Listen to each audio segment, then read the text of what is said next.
Hello everyone, আমি অনেক দিন পর আবার ভিডিও শেয়ার করতে এলাম। তো কিছু কথা তোমাদের সাথে শেয়ার করতে চাই। কিছু সো কল বড়লোক যারা নাকি হঠাৎ করে বড়লোক হয়ে যায়, তাদের ধারণা আমি আমার মেয়েকে কম দামি ডাক্তার দেখাই, ওই হয়তো 10-20 টাকা ভিজিটের কোনো ডাক্তার হয় সেরকম দেখায়। আদৌ হয় কিনা আমি জানি না, হতেও পারে। যারা নাকি ধরুন মানে মিউনিসিপ্যালিটি কিংবা পৌরসভাতে হয়তো দেখায়, সেখানে হয়তো টিকিট কেটে হয়। কোনো হসপিটালে কিন্তু এখনও হয়তো 10 টাকা ভিজিটের ডাক্তার আর আছে, মানে তারা কিন্তু অনেক বড় ডাক্তার, কিন্তু যেহেতু হসপিটালে দেখানো হয় তাই জন্য কিন্তু তাদের ভিজিটটা কিন্তু খুবই কম থাকে আমার মনে হয়।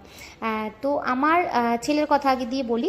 আজকে আমার ছেলে 13-14 বছর বয়স হতে চললো, 13 বছর কিংবা 14 বছর। তো আমার ছেলে কিন্তু হয়েছে নার্সিংহোমে হয়েছে। নার্সিংহোমে তো অনেক ভাগ থাকে, মানে একটু ছোটোখাটো থাকে, আবার হাইফাই অনেক বড় নার্সিংহোম থাকে।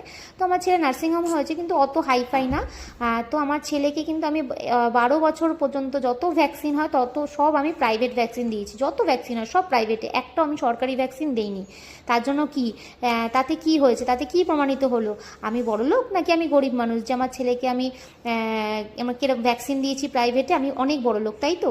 আর আরেকটা কথা বলি, আমার মেয়ে হয়েছে অনেক নামি দামি একটা নার্সিংহোমে, আমি নাম এখানে বলতে চাই না, অনেক নামি নার্সিংহোমে ওর জন্ম হয়েছে, কিন্তু ওকে আমি সরকারি ভ্যাকসিন দিই। আমার ছেলেকে যা যা করেছি তার উল্টোটা আমার মেয়ের সাথে আমি করি, কারণ ছেলেরটা করে দেখিয়েছি, তো তাই জন্য মেয়েরটা আমি বুঝে শুনে সব কিছু করি।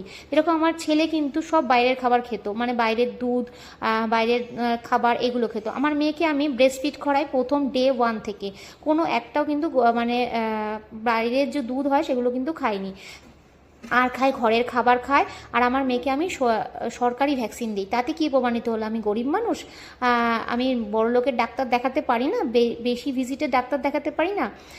তোমরাই বলবে যে কি আমি। তো যাই হোক, আমার ছেলে আর মেয়ে দুজনেই কিন্তু একই ডাক্তারের আন্ডারে হয়েছে। গাইনো ডাক্তারও আমার এক, আর আমার যে চাইল্ড স্পেশালিস্ট সেও কিন্তু একই। তো ওদের কিন্তু শ্যুট করেছে। আমার মনে হয় যেই বাচ্চা যেই ডাক্তারের কাছে কিংবা রোগ, মানে তাদের ওষুধপত্র সব কিছু শ্যুট করে যায় তাকে দেখানোই ভালো। কোনো গরিব ডাক্তার কিংবা বড় লোকের ডাক্তার এরকম হয় বলে আমার তো মনে হয় না।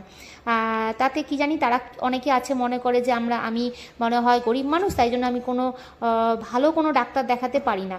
তো বলে রাখি, আমি কিন্তু খুব খুব ভালো ডাক্তার দেখাই, আর আমার ছেলে মেয়ে দুজনেরই কিন্তু শ্যুট করে গেছে। তো আজকের হচ্ছে মিহি 16 মাসের ভ্যাকসিন, সেটাই দিতে এসছি। চলো, পরে ভিডিওতে আবার দেখা হচ্ছে, টাটা।